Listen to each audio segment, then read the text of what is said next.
Hello, fellow peer. I'm Justin Quan. Are you struggling with question 11 on page 372? Well, I'm here to help. A strobe photography camera takes photos at regular intervals to capture the motion of a pendulum as it swings from right to left. A student takes measurements from the photo below to analyze the motion. Part A says to plot the data and draw a smooth curve through the points. For Part A, we will be using our graphing skills, something we've used in all of high school math to plot the data in the chart. I used Desmos and plugged in the points resulting in this graph. Part B asks what portion of one cycle is represented by the curve. The portion represented by this curve is half a cycle. We know this because the beginning of the curve shows that it is at the rightmost point according to the picture in the question.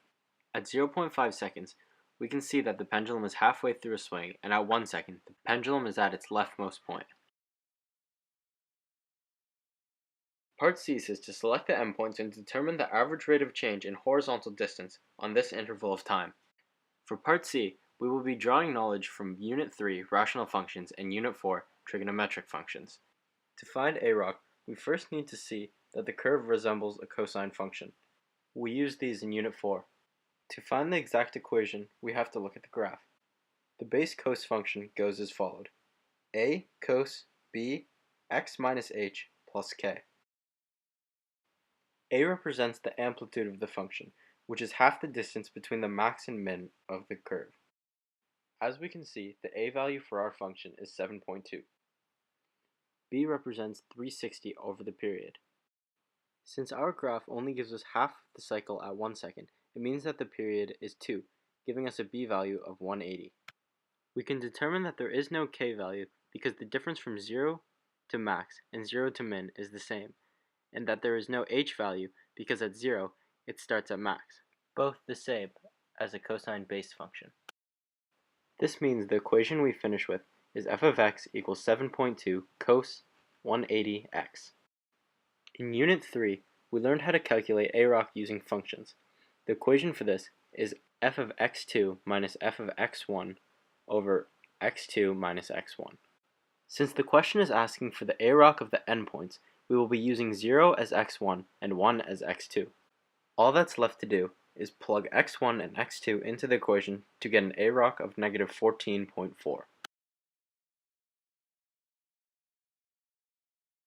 Part D asks, can you tell from the photo when the pendulum bob is moving the fastest? Explain. We know the pendulum is swinging fastest halfway through a swing. We know this because in the picture, the time-lapse photos are each taken 0.1 seconds apart, and in mid-swing, the images of the pendulum are farthest apart at that instance, meaning that at that point it is moving the fastest. Part E says, explain how your answer to Part D relates to the rate of change as it is represented on the graph. To prove that our answer to Part D is correct, using our IROC knowledge from Unit 3, we can show that the greatest IROC value would be at 0.5 seconds. To find IROC, we have to find the tangent at 0.5 seconds by both subtracting and adding 0.001 to our x value of 0.5. This gives us 0.499 as our x1 and 0.501 as our x2. We then plug the x values into our rate of change equation to get negative 23.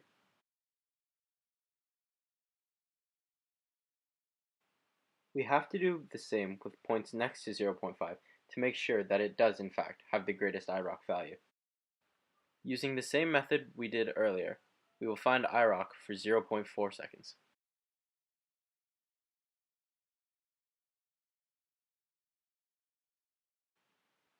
We end up with an answer of negative 21.5. We'll then do the same for 0.6 seconds.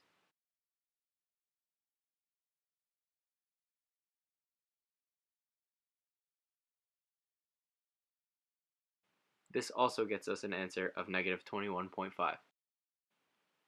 Since we found the answers for both 0.4 seconds and 0.6 seconds as negative 21.5, it means that 0.5 does in fact have the greatest IROC value, and therefore is where the pendulum is moving the fastest. A career where this type of problem would have to be solved is in engineering. An engineer working on a wrecking ball would have to find out the fastest point at which the wrecking ball swings to try and build one that worked in such a way where when placed at a job site, would have the optimal speed and force to knock down whatever it is that needs to be dealt with. After all that work, hopefully now you understand how to solve question 11 on page 372.